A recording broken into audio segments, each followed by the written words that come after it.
Hello friends, welcome back to my channel English Literature I read for you and I'm your English Literature reader Najma Nadeem Khan. आज अपनी इस video में हम बात करने वाले हैं एक बहुत ही खूबसूरत एलिजी मेमोरियल वर्सेस की, जिसे लिखा है विक्टोरियन एज के राइटर मैथ्यू अर्नोल्ड ने।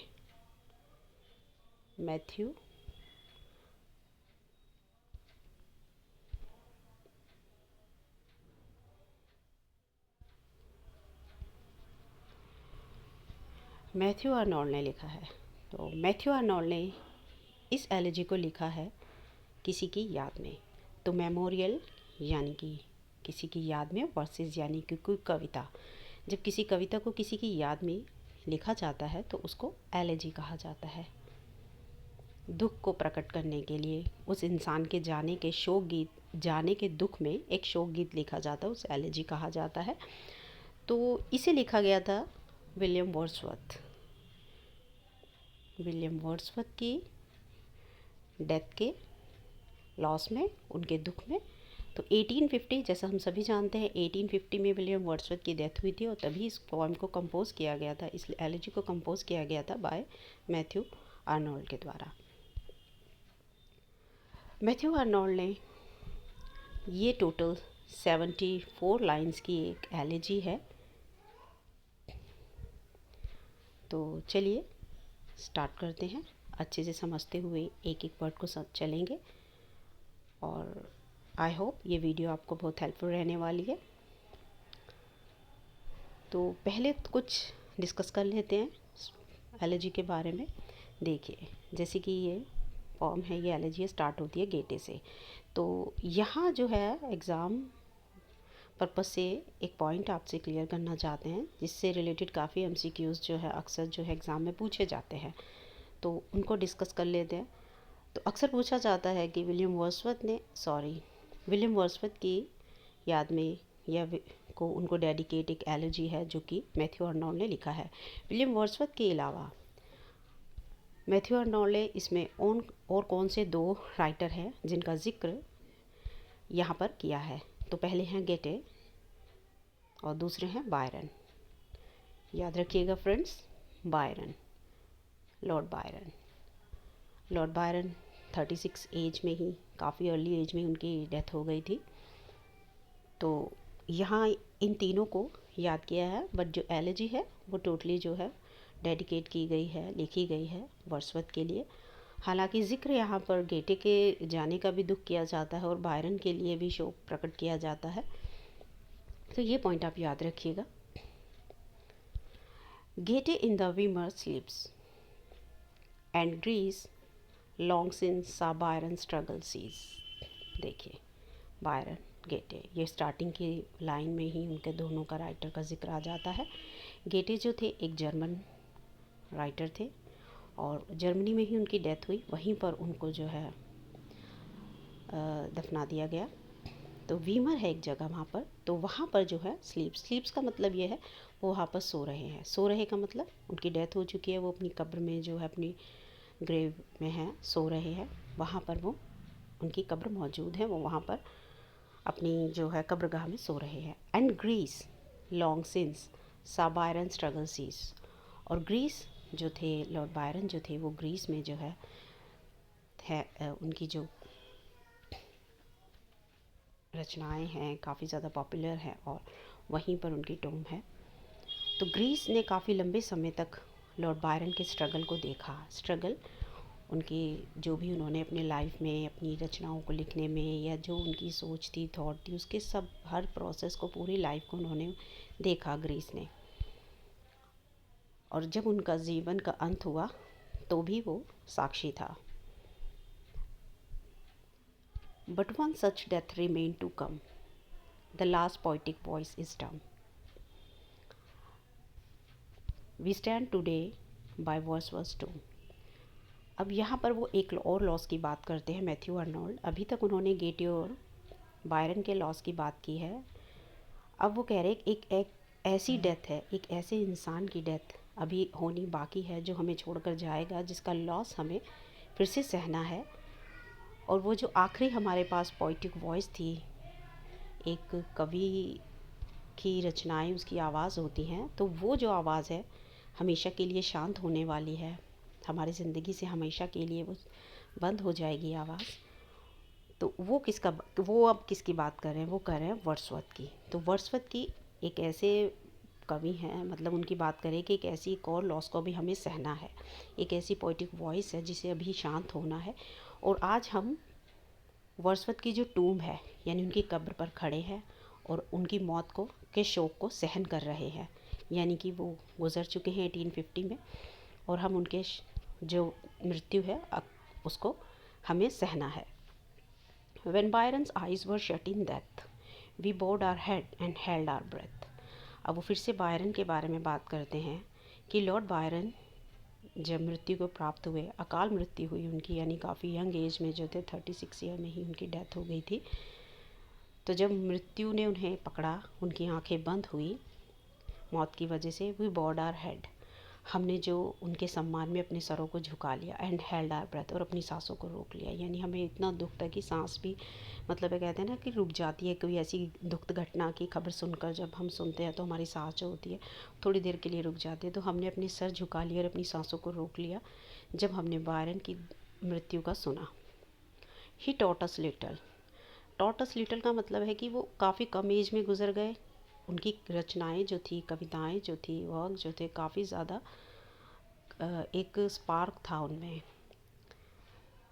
ज्वलंत भावना थी समाज को बदलने की, लोगों को जागृत करने की। बट एज जो थी उनकी काफ़ी कम थी जब वो गुजरे, तो रचनाएं जो थी काफ़ी कम थी। उन्होंने हमें काफ़ी कम रचनाएं दी हैं। लिखने के बारे में बताया जा रहा है कि उन्होंने बहुत कम दिया है। But our soul had felt him like the thunder's roll, मगर जो हमारी आत्माएं हैं, हमारी जो रूहें हैं, हमारे जो इंटरनल जो एक हमारी सोल है, वो उन्हें कैसे महसूस करती है उनकी रचनाओं को जब भी हम पढ़ते हैं।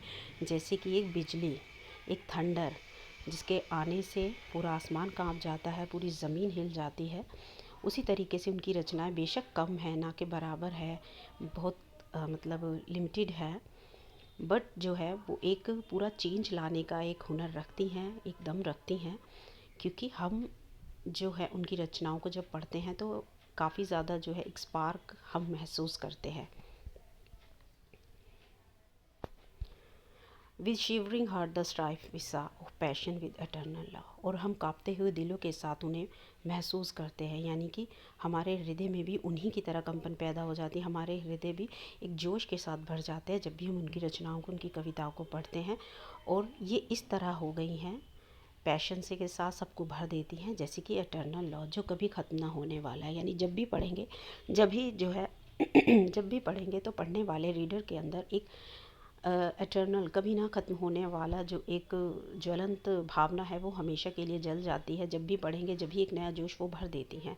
And yet with and yet sorry and yet with reverential awe we watched the font of fairy life which served for that titanic draft. अब वो कहते हैं एंड येट, रेवरेंशियल होता है, रेवरेंट किसी के प्रति सम्मान प्रकट करना, सम्मान होना। तो हम जो है उनकी रचनाओं को देखते हैं, उनको देखते हैं कैसे पूरे ही सम्मान के साथ देखते हैं। और वो एक जो है जोश का एक झरना है जो बहता रहता है हमारी ज़िंदगी में। और उनका जो कार्य है वो काफ़ी बड़ा है, टाइटैनिक है। जो उनकी रचनाएं हैं बेशक छोटी हैं, बेशक कम है, वो हमारी ज़िंदगी में एक झरने की तरह काम करती हैं। और उनका जो इफ़ेक्ट है वो काफ़ी गाइगेंटिक है, काफ़ी टाइटैनिक है, बहुत बड़ा है। व्हेन गेट अब आई होप फ्रेंड्स आपको जो ये फर्स्ट स्टैंजा है समझ में आया होगा अच्छे से। Move to the next one. When Goethe's death was told we said sunk then is Europe sagest head. अब यहाँ पर वो बात कर रहे हैं गेटे की। गेटे भी एक बहुत बड़े फेमस राइटर रहे हैं अपने टाइम के, और वो जर्मन राइटर थे। चीफ ऑफ गेटे, चीफ ऑफ जर्मन, याद रखिएगा। डेथ वाज टोल्ड, और जब हमें गेटे की डेथ का बताया गया, यानी कि जब हमें पता चला कि उनकी मृत्यु हो गई है, और वी सेड संक, और हम सब ऐसे हो गए मानो डूब गए हों। जैसे कहते हैं ना, दिल डूब जाता है, ऐसा लगता है सब कुछ खत्म हो गया उस इंसान के चले जाने के साथ ही। Is Europe's sagest head. Sage होता है सेजेस्ट, यानी कि सबसे ज़्यादा समझदार, सबसे ज़्यादा महान, सबसे ज़्यादा बुद्धिमान जो हेड यानी पर्सन। तो यूरोप का जो सबसे महान इंसान था, बुद्धिमान इंसान था, वो भी इसी के अपनी इस मृत्यु के साथ, वो जो बुद्धिमता थी वो भी साथ ही चली गई है। एक हमने बहुत बड़ा लॉस हो गया है हमें, और वो उस बुद्धिमान इंसान को हमने खो दिया है। Physician of the iron age. अब वो यहाँ पर physician of the iron age कह रहे हैं किसको? गेटे को। याद रखिएगा, ये काफ़ी बार जो है एग्ज़ाम में पूछा जाता है कि physician of the iron age किसको कहा गया, या फिर गेटे को क्या कहा गया है। तो आप साथ में जो है पॉइंट्स को नोट करते हुए चलिएगा। Physician of the iron age. अब उन्हें फिजिशियन क्यों कहा गया है, ये आगे की लाइंस में हम डिस्कस करेंगे, हमें समझ में आएगा उन्हें फिजिशियन क्यों कहा गया है। कि वो इस आयरन एज के एक यूरोप के लिए एक फिजिशियन थे, लोगों के लिए। गेटे हैज़ डन हिज पिलग्रिमेज। अब जो है उन्होंने अपनी पिलग्रिमेज यानी उनकी यात्रा, पवित्र यात्रा दुनिया में आकर पूर्ण कर ली है, और वो यहाँ से चले गए हैं, यानी उनकी डेथ हो गई है। He took the suffering human race. अब वो क्या करते थे, जब वो दुनिया में जी रहे थे, वो दुनिया में थे, तो वो ह्यूमन रेस, पूरी दुनिया यानी कि ह्यूमैनिटी के बारे में सोचते थे, उनके दुखों को अच्छे से समझते थे, उनको साथ लेकर उन्होंने अपनी कविता, अपनी रचनाओं में जगह दी। ही रेड ईच वुंड। और वो हर किसी की तकलीफ़ को, अपने दुख को समझते थे, घाव को समझते थे, कि तकलीफ़ों को उन्होंने पढ़ा, यानी कि बहुत अच्छे से ह्यूमन की जो माइंड है, उसके हार्ट है, अच्छी तरह से समझ सकते थे। Each weakness clear. और उनकी हर कमी को वो दूर करने की, अपनी रचनाओं कविताओं में जगह देकर दूर करने की, एक कहता है हील करने की कोशिश करते थे। And struck his finger on the place. और अपनी उंगली, अब जैसे एक फिजिशियन है, हम किसी भी डॉक्टर के पास जाएं, हकीम के पास जाते हैं, तो वो हमारी नब्ज़ पकड़ते ही जो होता है, जो अच्छे डॉक्टर्स होते हैं, जो पहुँचे हुए होते हैं, और हकीम होते हैं, वो नब्ज़ पकड़ते बता देते हैं कि प्रॉब्लम क्या है। इसी तरह वो भी फिजिशियन है, और अपनी उंगली कहते हैं ना, टू द पॉइंट, एक पॉइंट पर रख देते हैं और बता देते हैं कि हाँ यहाँ पर दर्द है, और बिल्कुल एक्यूरेट बताते हैं सब चीज़ें। And said thou ailest here and here. और वो उस फिजिशियन की तरह ही मानवता को, मानव को, ह्यूमन को जो दुख है, तो उसको उंगली रख कर बता देते कि तुम्हारा जो दुख है वो यहाँ है, यहाँ है, यानी कि तुम्हें कहाँ कहाँ पीड़ा है, किन किन गमों से तुम जूझ रहे हो। He looked on Europe's dying hour. अब वो कह रहे हैं कि गेटे ने जो है यूरोप को मरते हुए देखा है। मरते हुए मीन्स उसके जो सबसे दुखद दिन थे, स्ट्रगल के टाइम थे, वॉर टाइम था, इंडस्ट्रियल टाइम था, जब लोगों को जो लोअर कास्ट थे, गरीब लोग थे, उनको काफ़ी ज़्यादा जो है इनह्यूमन तरीके से उनके साथ व्यवहार किया जाता था। और वॉर टाइम में तो बहुत ही ज़्यादा जो है ह्यूमैनिटी का बिल्कुल ही ख़त्म हो जाती है। तो गेटे ने वो सभी टाइम को देखा है, यूरोप को सबके मुश्किल टाइम में मरते हुए भी देखा है। Fitful dream and feverish power. और लोगों की जो संभवतः फिटफुल जो होते हैं ना, बहुत अच्छे अच्छे ड्रीम्स होते हैं, उनको मरते हुए देखा है, और उनकी पावर को गलत जगह लगते हुए देखा है, यानी कि लोग एक दूसरे को छोड़कर अपने अपने बारे में सोच रहे हैं, और उनकी जो पावर है वो अच्छे कामों में लगने की बजाय गलत कामों में लग रही है। तो ये सब चीज़ों के वो एक साक्षी रहे, उन्होंने हर चीज़ को देखा है। His eye plunged down the weltering strife. और उनकी आंखें जो हैं ये सब दुख देख कर, मानवता के, मानव एक ह्यूमन का दूसरे ह्यूमन के लिए बिहेवियर देख कर, और इन दुखों को देख कर उनकी आंखें जो हैं दुख से भर गई, उनका हृदय दुख से भर गया और आंखें झुक गई। The turmoil of expiring life, he said.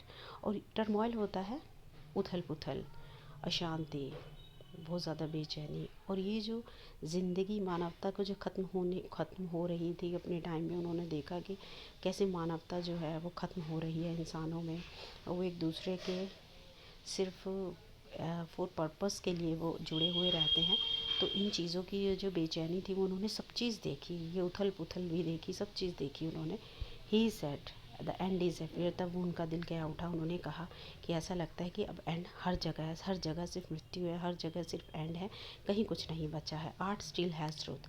But एक जगह है जहाँ पर अभी भी ज़िंदगी है, जहाँ अभी भी ट्रूथ है, सच्चाई है, वो जगह है आर्ट, यानी कि कविता, यानी कि हमारी रचनाएं, जहाँ अभी भी सच्चाई ज़िंदा है। Take refuge there. और अगर किसी को ज़िंदगी चाहिए तो वो वहाँ जाए, वहाँ रिफ्यूज़ ले, वहाँ अपने आप को हील करे।